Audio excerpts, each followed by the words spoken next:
चक्कर में आपका मैं ऊपर ऊपर से चला गया और बच्चे का देखने का फायदा नहीं होगा। सी है, देखो आपका जो टेक्स्ट बुक का इंडेक्स होगा उसमें स्टूडेंट्स के साथ रिस्क नहीं ले सकते। हमें मार्क्स निकालना है चाहे कैसे भी हो, चाहे हमें समझ के जीरो नहीं। आज मेरा बोर्ड एग्जाम में 98% आया। ये आपको पूरा सीक्वेंस हो गया, हिंदी से लेकर मराठी तक में आपको मैं रिलेट करके बताया हूँ ताकि आपको टफ ना लगे। जैसे 5 मार्क्स मिल जाए, इंटरनल में 20 मार्क्स अपना हो जाए ताकि यहाँ पे ऊपर थोड़ा कम मेहनत करना पड़े। बट भैया आपके ब्लैंक। सो हेलो मेरे अंटर पंटर्स, कैसे हो आप लोग। बेसिकली आज हमारे लास्ट सब्जेक्ट वाइज स्ट्रेटेजी के टॉपिक में है जो कि है स्ट्रेटेजी फॉर मराठी। देखो हमने सारे सब्जेक्ट को एक एक करके अच्छे से कवर किया, चाहे वो इंग्लिश हो, चाहे वो हिंदी हो, चाहे अलजेब्रा हो, चाहे ज्योमेट्री हो, चाहे साइंस हो, चाहे हिस्ट्री हो। तो देखो अब हमारे एंड गेम में आ गए सब्जेक्ट वाइज स्ट्रेटेजी में जो कि मराठी। तो शुरू करते हैं आपका बिना किसी टाइम वेस्ट किए, बिकॉज इंग्लिश का आपका वीडियो बहुत लंबा हो गया, हिंदी थोड़ा नीचे लाया। अब आई विल ट्राई कि मराठी को सबसे कम में खत्म करूं, बट कंटेंट के साथ कोई रिस्क नहीं लेना है।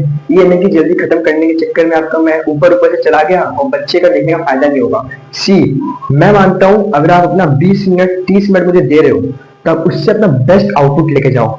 आई डोंट वांट कि मैं आपको 5 मिनट बताऊं ऊपर ऊपर से एक ही चीज का मैं आपको 10 वीडियो नहीं देना चाहता जो कि ऐसे करके आपका 30-40 मिनट का चला जाए। मैं चाहता हूँ एक ही वीडियो दूं जिसमें आपका आराम से 20-25 मिनट लगे और सब कवर हो जाए। तो इस पहल के साथ हम आगे बढ़ते हैं, शुरू करते हैं आपका पेपर पैटर्न के साथ। बट बिफोर पेपर पैटर्न मैं आपको चीज बताना चाहता हूँ जो कि मैं शुरू करूंगा अपने प्यारे से नीले मार्कर के साथ। देखो मैंने आपको जैसे हिंदी और इंग्लिश में बताया कि कैसे क्या चैप्टर है। तो देखो मराठी में बात करूँ तो जो प्रोज यानी आपका जो गद्य है, इसमें आपका गद्य है कैसे अराउंड 16 है। एक सेकंड भाई, 16 को ज्यादा नहीं बोल दिया। एक सेकंड, पोयम हो गया, ये आपका पद्य है, अभी मैं पता कर लेता हूँ कितना है। फिर आपका स्थूल वाचन है। अब स्थूल वाचन क्या होता है, क्या करना पड़ता है, कैसे पढ़ना पड़ता है, पहले इसका तो आपको मैं मार्क्स बता देता हूँ। स्थूल वाचन आपके पास 4 चैप्टर है, पोयम आपके पास आई गेस 7 है, लाइक 7 चैप्टर हो गए, और प्रोज आपके पास 9 है। 20 होना चाहिए मेरे हिसाब से, 9 7 16 16 4 20 बराबर है। देखो आपका जो टेक्स्ट बुक का इंडेक्स होगा उसमें स्थूल वाचन को ना लाइक मार्किंग नहीं किया गया है, जैसे उसको जो टाइटल रहता है ना ऐसे एक वाला वो टाइटल नहीं दिया गया है। तो बेसिकली मैं इसको काउंट करके बता रहा हूँ, अगर आप एक सबको काउंट करोगे तो आपका ऐसा रफ हो जाएगा जिसमें से मेरा भी गला आराम नहीं हुआ है, बट आई होप आप थोड़ा सा एडजस्ट कर जाओगे कुछ वीडियोस के लिए। देखो तो जिसमें से अगर पहला चैप्टर लाइक जो पहला पार्ट है वो आपका वो प्रार्थना वाला है। पहला जो आपका ये पोएम है आपका प्रार्थना है, तो उसको मैं निगलेक्ट करके बता रहा हूँ। तो ये आपका देखो ओवरव्यू हो गया आपका मराठी का। अब हम आपका बात करते हैं आपका पेपर पैटर्न के बारे में। तो लेट्स बिगिन पेपर पैटर्न। भाई मेरे को जिंदगी में पहली बार गर्मी के मौसम में सर्दी और खांसी दोनों हो गया, और वो भी ठंडा पानी पीने से। अब क्या कर सकते हैं, तो पेपर पैटर्न शुरू करें। पैटर्न शॉर्टकट लिख रहा हूँ, ये मतलब कि भैया आपको पैटर्न की स्पेलिंग नहीं आती। जैसे स्टैटिस्टिक्स में मैं स्टैटिस्टिक्स का स्पेलिंग भूल गया। तो देखो पेपर पैटर्न की बात करते हैं, तो पहला है वो आपका आता है विभाग 1। तो विभाग 1 आपका है 18 मार्क्स का, ठीक है। अब 18 मार्क्स का है तो 18 मार्क्स में इसमें आपके पास देखो 2 पैसेज आएंगे जो कि आपके टेक्स्ट बुक के होंगे, यानी कि टेक्सचुअल होंगे, ठीक है। एक पैसेज रहेगा जो कि आपका नॉन टेक्सचुअल होगा, ठीक है। आप ये आई होप आप समझ पा रहे हो, बिकॉज अब शुरू करते हैं। पहले आपका जो है पैसेज 1, फर्स्ट पैसेज, ये आपका 7 मार्क्स का है, ठीक है। अब जो 7 मार्क्स का है इसमें एक आकृति पूर्ण करा रहेगा पहला, दूसरा एक रेखा में जागा पूर्ण करा ये हो गया, तीसरा आपका रहेगा सोमत आपका सिर्फ 3 मार्क्स का रहेगा। ये पैसेज 1 में रहेगा, पैसेज 2 दोनों में आपका 3 मार्क्स का 2 सोमत रहेगा। ऐसे सेम आपका रहेगा सेकंड पैसेज भी, ये भी आपका है 7 मार्क्स का, इसमें भी आपका सेम है सब। ये आपका टेक्सचुअल है भैया, याद रखना ये आपका टेक्सचुअल है। फिर हम आते तीसरे पे, तो जो तीसरा है आपका, वो आपका नॉन टेक्सुअल है। नॉन टेक्सुअल पैसेज है जो कि आपका 4 मार्क्स का रहेगा। ये मतलब एक चिंगी सा है, इसमें कोई इतना टेंशन लेने की बात नहीं। इसमें क्या करना रहेगा भैया, तो इसमें आपका सिंपल सा है, 2 मार्क्स का एक क्वेश्चन, 2 मार्क्स का एक क्वेश्चन, ये आपका हो गया 4 मार्क्स, ये आपका 2 मार्क्स, ये 2 मार्क्स, 4 मार्क्स, यानी कि 7 7 14, 14 4 18। ये आपका पहला विभाग हो गया यहाँ पे समाप्त। आप चाहो तो उसका स्क्रीनशॉट ले लो, बट स्क्रीनशॉट लेना का इतना फायदा नहीं, बिकॉज आपके पास नेट पे और अच्छा आपका पीडीएफ अवेलेबल है। मैं थोड़ा बड़ा बड़ा लिख रहा हूँ ताकि मेरे प्यारे से गुल्लू को और बिल्लियों को प्रॉब्लम ना हो। लाइक हैंडराइटिंग समझ रहा हूँ, ये भैया गुल्लू बिल्लियों क्या हो गया। एक्चुअली यार मैं आपको अंतर पंटर बोल रहा था, लेकिन बोला कि थोड़ा सा इनको परेशान किया जाए मस्ती में। चलो अब आते हैं आपके विभाग 2 पे। तो अगर विभाग 2 पे आओगे, विभाग 2, तो ये आपका आई गेस कितने मार्क्स है भाई, ये 16 मार्क्स का है। हाँ 16 मार्क्स का है। इसमें आपका सीन ऐसा है कि इसमें पहला पोएम आएगा, जो पहला पद्य आएगा, ये पद्य है, यहाँ पे लिख लो पद्य है। जो पहला पद्य आएगा ये आपका 8 मार्क्स का रहेगा, जो कि टेक्सचुअल रहेगा। इसमें आपका 2 मार्क्स का है, 2 मार्क्स का है, 2 मार्क्स का है। तो तीसरा आपका रहेगा काव्य सौंदर्य। भैया पूरे मेरे प्यारे से बच्चों, मेरे अंटर पंटर्स, प्लीज स्पेलिंग मिस्टेक्स को अवॉइड करना। हो सके थोड़ा ऊपर नीचे हो जाए तो आप इमोशन पे जाओ, फीलिंग पे जाओ, ठीक है, स्पेलिंग पे मत जाओ। तो काव्य सौंदर्य क्या होता है? अब काव्य सौंदर्य आपका वो होता है, जैसे आपको हिंदी का याद होगा। एक और चीज, आप जब मराठी का पेपर पैटर्न देख रहे हो तो इसके पहले आपका हिंदी का पेपर पैटर्न क्लियर होना चाहिए, बिकॉज आपका हिंदी एंड मराठी दोनों का जब पेपर पैटर्न क्लियर रहेगा तो आपको एक आइडिया लग जाएगा, बिकॉज दोनों में ना बहुत सारी सिमिलरिटी है। जैसे इसमें काव्य सौंदर्य है तो उसमें आपका वो पोएम वाले में आपको जो क्या नाम है, लाइन्स के लाइन लिख के उसका समझ लिखो, लाइक वो पर्सनल रिस्पॉन्स, तो वो भी ऐसा सेम टू सेम है। तो आपको बस हल्का सा एक रफ आइडिया लगा लेना है हिंदी और मराठी का, ताकि आप इसमें बेस्ट आउटपुट निकाल सको। हाँ तो काव्य सुंदरी हो गया, ये आपका 2 2 2, ये 2 मार्क्स का है, ये 2 मार्क्स, ये 2 मार्क्स और ये 2 मार्क्स, तो ये आपका हो गया 8 मार्क्स, ठीक है। अब बात करते हैं आपका नेक्स्ट। अब ये पहला पद्य हो गया, ये आपको दिया रहेगा क्वेश्चन पेपर पद्य पोएम। फिर जो दूसरा पद्य है इसमें क्या रहेगा, तो जो दूसरा है वो आपका वो रहेगा पद्य दिया रहेगा। अब इसमें क्या करना रहेगा, इसमें आपको आकृति 16 ऐसा कुछ करके है, जिसमें आपको क्या करना, उसमें आपको ना कुछ सब क्वेश्चन पूछे रहेंगे। सब क्वेश्चन हमके 4 से 5 सब क्वेश्चन पूछते हैं, या 6 मान लो। तो उसमें आपको पहले पूछेंगे कवि का नाम, एग्जाम्पल, तो वहां पर लिख दो कवि का नाम क्या है। जैसे पोएम आप क्या हो गया, संतवाणी पोएम आ गया, अंकिला में दास चूता। तो अंकिला में दास चूता में जो कवि थे या कवित्री, उनका नाम लिख दो। फिर आपका आएगा कविता का विषय, यानी कि थीम, यानी कि क्या है, थीम ऑफ द पोएम, ऐसा हो गया। फिर इसमें आपको क्या नाम है, एक समानार्थी करके आ जाएगा, कुछ वर्ड्स रहेंगे उनका मीनिंग बताना है। तो ये भी आपका इन शॉर्ट ये भी आपका 8 मार्क्स का हो गया। आपने लिखोगे तो आपके जितने पोएम्स हैं, 7 पोएम्स हैं, तो 7 में कृति 16 दिया गया है, ठीक है। ये आपका कविता संबंधी कृति 16 ऐसे ही रहता है। तो ये आपका विभाग 2 हो गया। अब हम आते हैं आपके विभाग 3 के ऊपर। अब आपको जो विभाग 3 है, तो विभाग 3 जो आपका है, जो आपका स्थूल वाचन, अब इसको कैसे करना है ये मैं आपको बताता हूँ लास्ट में। स्थूल वाचन में बेसिकली क्या रहता है, आपके पास, मैं आपको स्टार्टिंग में बताया ना कि आपके पास 4 स्थूल वाचन है, जिसमें से जैसे कि स्थूल वाचन क्या हो गया, स्थूल वाचन क्या हो गया, तो इसमें आपका ये हो गया आई गेस ये डॉक्टर उबिकावा करके है, जगना कैक्टस। तो ये सब करके जो स्थूल वाचन है वो आपको सूर्य पंक्ति वाला है, तो ये आपके उनको आपको लर्न कर लेना है। अब वो लर्न कैसे करना है भैया, देखो मैं आपको सजेस्ट करूंगा कि आपके पास टारगेट है डाइजेस्ट, जिसके आप चाहो, जिससे आपको इजी लगे, तो आप उसको लर्न कर लो।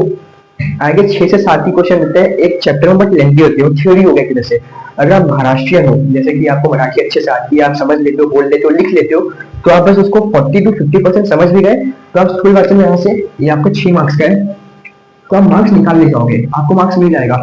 लेकिन अगर आपको मराठी अच्छे से लिखने नहीं आती या बोलने नहीं आती, आपको लाइक इन शॉर्ट आप सेंटेंस को फ्रेम नहीं कर पाते, तो फिर मैं आपको सजेस्ट करूंगा कि आप कि आप इसको ये लर्न कर लो आपका टारगेट में से। बिकॉज हम मार्क्स के साथ रिक्स नहीं ले सकते, हमें मार्क्स निकालना है चाहे कैसे भी हो, चाहे हमें समझ के निकालो या उसको थोड़ा ज्यादा टाइम लेके लर्न करके निकालो। बिकॉज अगर आप नॉन महाराष्ट्रियन हो तो आपको इसका बेनिफिट हिंदी में मिलेगा, तो जो महाराष्ट्रियन को हिंदी में लर्न करना पड़ता है तो आपको थोड़ा 19-20 का फर्क होता है। जैसे मेरा एक दोस्त था, वो बड़ा मस्त था, वो महाराष्ट्र है लेकिन वो भाई बंदा हिंदी को बड़ा मस्त मार्क्स लेके आता जाता था, तो उसका भी सही था, वो उसको मराठी इजी पढ़ता ही था, एट द सेम टाइम उसको हिंदी भी इजी पढ़ता था। अब मेरे सीन में क्या था कि मुझे मराठी समझ में आ जाता है, आप मराठी में कुछ बोलोगे तो मैं समझ जाऊंगा, ये मैं 10th का कहानी बता रहा हूँ, बट मैं उसको बोल नहीं पाता था अच्छे से मराठी। बट मैं थोड़ा थोड़ा सीख लिया हूँ और लिखने को मैं लिख भी लेता था, बट मेरे को बोलने नहीं आता था। बट हाँ, वो जो सामने वाला बंदा जो मराठी में बोल रहा है वो समझ जाता था, तो इस हिसाब से मैं अपना सेंटेंस फ्रेम करके तोड़ ताड़ के बढ़ा देता था। और यू वॉन्ट बिलीव, मेरे को मराठी में 92 आ गया है भाई 100 में से। ये मेरा सबसे शॉकिंग मेरे जो मार्क्स ही है मराठी का, बाकी किसी सब्जेक्ट का शॉकिंग नहीं है, बट जो शॉकिंग है वो मराठी का है। मेरे को 100 में से 92 आया है, जिसमें से मेरे को रिटन पेपर में मिला है आपके भैया को 73 आउट ऑफ 80। आप कैसे जानते भैया 80? मेरे को ना बात ऐसा हुआ था कि मुझे इंटर में शायद मुझे जहाँ पे मुझे ऐसा फील है बहुत ज्यादा कि मुझे 19 मिला होगा 20 में से। कारण ये कि मैं बोल ही नहीं पा रहा था इसके सामने। मैं आई गेस इंटर में आपका वो होता है, आपको कुछ स्पीच बोलना पड़ता है, और भैया मैं जब घर से जब लर्न करके गया था एकदम सेट स्टार्ट हो गए कि भाई आज आपका भाई एकदम अच्छे से स्पीच बोलेगा हम इसको, ताकि 5 में से 5 मार्क्स मिल जाए, इंटरनल में 20 मार्क्स अपना हो जाए, ताकि यहाँ पे मेरे को थोड़ा कम मेहनत करना पड़े। बट भैया आपके ब्लैंक हो गए, बट टीचर के साथ मेरा बिहेवियर अच्छा था, तो थोड़ा सा टीचर जान के मेरे को 1 मार्क्स कर गया, लेकिन मेरे को मिल गया। तो ये मेरा ये सीन था। तो चलो आपको इस थोड़ी बात आपका सब क्लियर हो गया। फिर हम आपके ये आपका जो नेक्स्ट पार्ट आता है,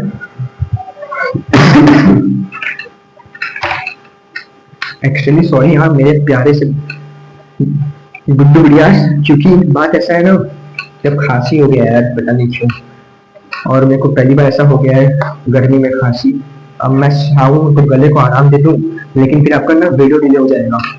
और करेंटली मुझे चाहिए कि आपका बहुत अच्छा ट्रस्ट हो जाए मेरे ऊपर, ताकि आपको ये फील ना हो कि भैया हमारे साथ लास्ट तक रहेंगे। देखो फिर हम आपको विवाद 4 पे आते हैं, जो कि आपका भाषा अभ्यास। भाषा अभ्यास, अब ये भाषा अभ्यास क्या होता है मेरे भैया? भाषा अभ्यास आपका होता है ग्रामर। अब इसमें आपको क्या करना पड़ेगा, देखो आपका एक चीज है हिंदी मराठी का ग्रामर, वहां इजी होता है एंड वहां स्कोरिंग होता है। फिर मैं आपको कहूंगा यह कि 16 मार्क्स का है, फिर मैं आपको कहूंगा कि आपको इसमें 16 और 16 मार्क्स का है।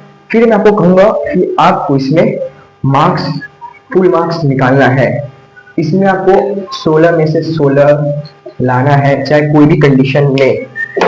अब कैसे आएगा 16 में से 16 मार्क्स? देखो मैं आपको कुछ कुछ बताता हूँ। सबसे पहली बात, आपको ये टेक्सचुअल समानार्थी शब्द, विरुद्धार्थी शब्द,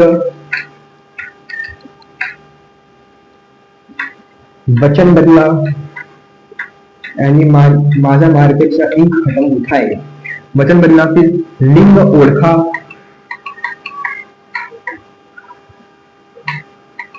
तो ये सब कुछ कुछ 5 चीज आपको आना चाहिए। फिर एक और चीज है वो है विराम चिन्ह ओळखा आणि त्याचं नाव लिहा। विराम चिन्ह ओळखा यानी त्याचा नाव लिहा, तो ये आपका अच्छे से हो गया।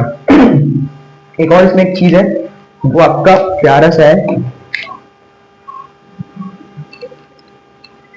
वाक्य प्रकार ओळखा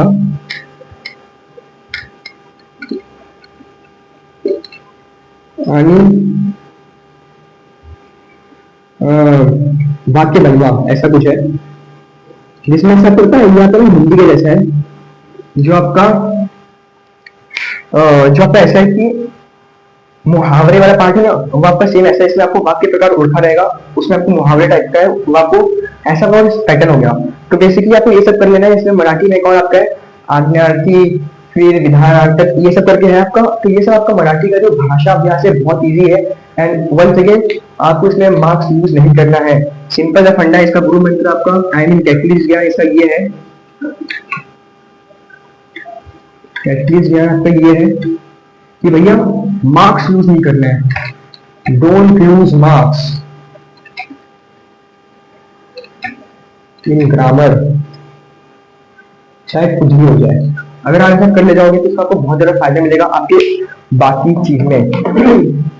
तो चलो ये आपको समझ में आ गया होगा मेरे हिसाब से। तो अब इसको करते हैं थोड़ा सा आपका इरेज। एकदम गर्मी है और आप एकदम मस्त एंजॉय करो। एक और चीज, मेरे हीरो और हीरोइंस, ये वीडियो बस देखो मत, उसको अच्छे से यूटिलाइज भी करो। आप क्रिकेट में ऐसे ही देखा कि यस रोहित शर्मा ने मारा सिक्सर, विराट कोहली ने मारा बाउंड्री, ऐसा नहीं करना है, समझना भी है। वैसे आपका फेवरेट कौन है यार, विराट कोहली या रोहित शर्मा? मेरे तो दोनों हो गए। तो देखो तो आपका दिमाग 5 में आते हैं। ये मेरा शायद ब्लू मार्कर खत्म होने वाला है, तो मुझे लास्ट में कैटलिस्ट क्या में और हेल्प होगा, तो मैं इसको भी ब्लैक से लिखता हूँ। तो आपका जो दिमाग 5 है, तो ये आपका आता है उपयोजित। उपयोजित, एक सेकेंड, देखा ना, उपयोजित लेखन। इसमें क्या है, देखो इसमें पहला आपका है 6 मार्क्स का पत्र लेखन। क्या है? पत्र लेखन है। अब पत्र लेखन में फिर से वही चीज आ गया कि भैया ये क्या नाम है, फॉर्मल है या इनफॉर्मल, आपके ऊपर डिपेंड करता है। बट वंस अगेन मैंने आपको कहा था कि आपको फॉर्मल यूज करना है, तभी आपको फॉर्मल यूज करना है। फिर अगर आपको पत्र लेखन नहीं करना है तो आप समरी पे आ सकते हो। अब समरी क्या है, जो आपको वो 4 मार्क्स का नॉन टेक्सुअल पैसेज आया था, तो वो आपका समरी हो गया। वही पैसेज से आपको सारांश बनाना है, उसका समरी बनाना है, सारांश लेखन, जो कि मैं आपको सजेस्ट करूंगा इसको मत करना है प्लीज। इससे ना बहुत आपका फिजिकल हो जाएगा और आपको मार्क्स भी नहीं पाएगा, तो प्लीज इसको मत करना। करना तो आपको इसको है, पत्र लेखन को। फिर आपको जो नेक्स्ट आता है, ये 10 मार्क्स का है, 5 मार्क्स का ईच, 5 मार्क्स ईच। जो पहला है वो है आपका जाहिरात लेखन। जाहिरात यानी कि विज्ञापन, क्या समझे, जाहिरात लेखन हो गया। फिर आपका है जाहिरात लिखो। अगर जाहिरात नहीं आता तो बातमी लेखन लिखो। बातमी लेखन भी नहीं, इसके बाद ऑप्शन दे सकते हैं। फिर आपको लिखना है कहानी, कहानी लेखन। अब इस सेक्शन में मैं आपको सजेस्ट करूंगा, एक सेकेंड, कहानी लेखन आपका हिंदी में है ना, कथा होगा शायद, हाँ कथा लेखन। अब मैं आपको इसमें सजेस्ट करूंगा कि आप जाहिरात करो, बिकॉज जाहिरात में जैसे हिंदी में आपका विज्ञापन लेखन है, जाहिरात लेखन है, तो दोनों का जो आपका फॉर्मेट है ना, यानी कि जो आपका जो फॉर्मेट है सेम कर लेना, यानी कि डिजाइन आपका। तो ये आपको आपका हिंदी और मराठी में मिल जाएगा फायदा, तो यहाँ से आपको मार्क्स हो जाएगा। फिर कथा लेखन, इसका भी आपका सेम हो गया। इसमें क्या बात है, इसमें बात ऐसा है कि हिंदी में भी आपको स्टार्टिंग में टाइटल लेना पड़ेगा, फिर आपको एंडिंग में सी देना पड़ेगा, तो 2 मार्क्स ऐसे मिल जाएगा। बीच में आप कुछ तोड़ जोड़ के लिख ही लोगे तो 3 मार्क्स, यानी कि 3 मार्क्स तो आप मिनिमम निकाल सकता है। कोई कैसा भी बच्चा क्यों 3 मार्क्स निकाल लेगा आपका कथा एंड कहानी में, बट आपको और एडवांस में प्रैक्टिस करवाएंगे तो आपका 4 मार्क्स आराम से आ जाएगा, 4.5। तो आपको पूरा सीक्वेंस हो गया, तो आपका 16 मार्क्स पे हो गया। फिर आपका जो लास्ट है, जो सबसे लास्ट, वो है आपका निबंध। अब भैया निबंध लिखने में आपको क्या ही कहूँ, निबंध लिखने आपका सिंपल सा काम ये है कि आपको आत्मकथा ही अटेम्प्ट करना है, चाहे कुछ हो जाए, आत्मकथा के अलावा कुछ और अटेम्प्ट मत करना। निबंध आपका 8 मार्क्स का है, एंड यू टू अटेम्प्ट आत्मकथा। बिकॉज देखो आत्मकथा में मार्क्स बहुत अच्छा रहता है, और बहुत सारे बच्चों को सजेस्ट करूंगा आपको आत्मकथा लिखना है, बिकॉज आपको ना एक पैटर्न फिक्स होना चाहिए कि आपको आत्मकथा मैंने आपको कैसे बताऊंगा। आपको देखो पहले मुझे याद है कि नहीं याद है, जहां तक मुझे याद है मैंने बोर्ड एग्जाम में कैसे लिखा था, अगर ऐसे ऐसे ऐसे, हाँ यस अब याद आया ना कैसे करना है। स्टार्टिंग में आपको क्वेश्चन पूछना है, आस्क क्वेश्चन, ये मैं आपको अभी टिप डिटेल में बताऊंगा आने वाले आपके सेमेस्टर के टाइम पे, बिकॉज अभी एक्सपोज करके आपको अभी लिख कर फायदा नहीं, बता दो फायदा नहीं, बिकॉज तब आपको उसका वैल्यू पता चलेगा। अभी आप एकदम 30 मार्क खाने हो गए कि एटलीस्ट भैया या टीचर आपकी मुझे जरूरत नहीं, मैं आपके दिन आराम से फुल मार्क्स लेके आ जाऊंगा मराठी हिंदी इंग्लिश में। लेकिन भैया आप अपना सेमेस्टर का एग्जाम लेके आना, अरे यार भैया सही कह रहे थे, मार्क्स तो आसानी से नहीं आएगा, फिर मुझे आपका टिप्स देखना पड़ेगा। तो देखो ये आपको मैं सेमेस्टर के बाद आपको अच्छे से बताऊंगा।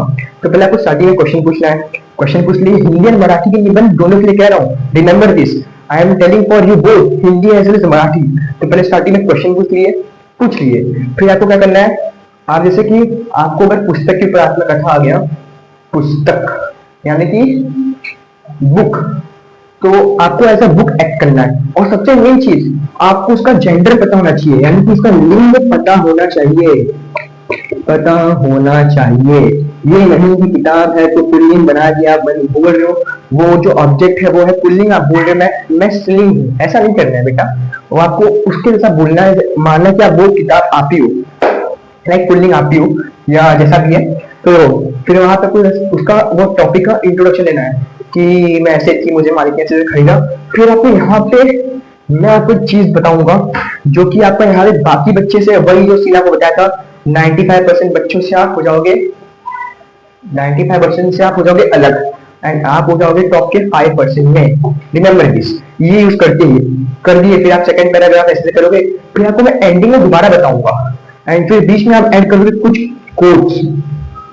हाँ हाँ, अब ये अगर आप ये सब कुछ जिस वे में आपको बताऊंगा आने वाले वीडियो में, मतलब आपके फ्यूचर में, जैसे कि अक्टूबर नवंबर के मंथ में मैं उसके पहले ही बता सकता हूँ, जो मैं बताऊंगा, और आप सेम पैटर्न वगैरह फॉलो कर ले जाते हो, तो I am giving guarantee in this video कि आप आराम से ब्लू मार्कर, आपका लकी मार्क यूज करता हूँ यार, आराम से 7 ले जाओगे 8 में से, और जो बहुत अच्छा लिखेगा सर आराम से आ जाएगा, और 3-4 पेज के बराबर हो जाएगा। Remember this, mark my words, video को नोट कर लेना टाइम्स 10 को, ठीक है।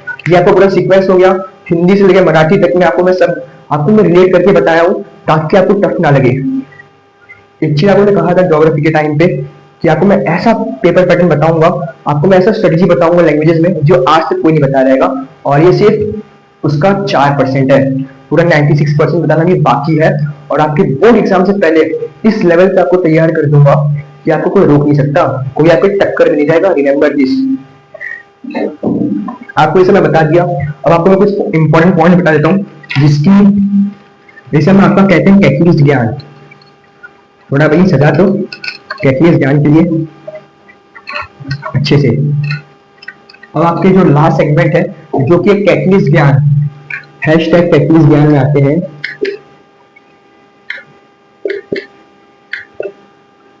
तो कैटलिस्ट ज्ञान में आपको इसमें इंपॉर्टेंट पॉइंट्स बताना चाहता हूँ। पहला है भाई जो इंग्लिश मीडियम में कॉमन था कि लर्न ऑल पोएट्स नेम, अब ये ज्ञान बता रहा हूँ, ये टॉप के 5% बच्चे ही फॉलो करेंगे। रिमेंबर दिस, उन्हीं बच्चों का मार्क्स आता है 90 के ऊपर, 90 प्लस। सारे पोएम और पोएट का नाम आपको याद करना है, पोएट के साथ साथ पोएम का भी नाम याद कर लेना है। पता चला कि आप वो कृति सोलह में भूल जाओगे फिर आपकी लंका लग जाएगी, याद रखना। फिर सेकंड आपको बताता हूँ, टेक्स्ट बुक के सारे समानार्थी, विरोधार्थी, वचन बदलाव सबको लर्न कर लेना है। बड़े चिंदी से है, ये मत करना यार भैया इतना साल लर्न करूंगा कैसे होगा, आपके पास अलजेब्रा भी है, ज्योमेट्री भी है, नहीं है ब्रो। आपके पास अभी मई का मंथ चल रहा है, अगर आप एकदम कायदे से 6 घंटे ही पढ़ते हो ना, आपका सब कवर हो जाएगा। रिमेंबर दिस, इसलिए बोल रहा हूँ अभी थोड़ा सा अपने जो ये कंफर्ट जोन से थोड़ा सा बाहर आओ। ये आपको जो फॉलो कर रहे हो ना, ये सब मुझे पता चला था मेरे बोर्ड एग्जाम के अक्टूबर के मंथ में, यानी कि मैं अपना सितंबर, अगस्त, जुलाई, जून, मई, अप्रैल 6 महीने वेस्ट कर चुका था। अगर मुझे सब जो आपको मैं बता रहा हूँ ना, अगर ये सब मुझे पता चल गया होता मई में भी ना, तो आज मेरा बोर्ड एग्जाम में 93.40 नहीं, आज मेरा बोर्ड एग्जाम में 98% आया होता। रिमेंबर दिस, जो बता रहा हूँ आपको, तो इसका फायदा उठाओ और एक लेवल पे लेके जाओ।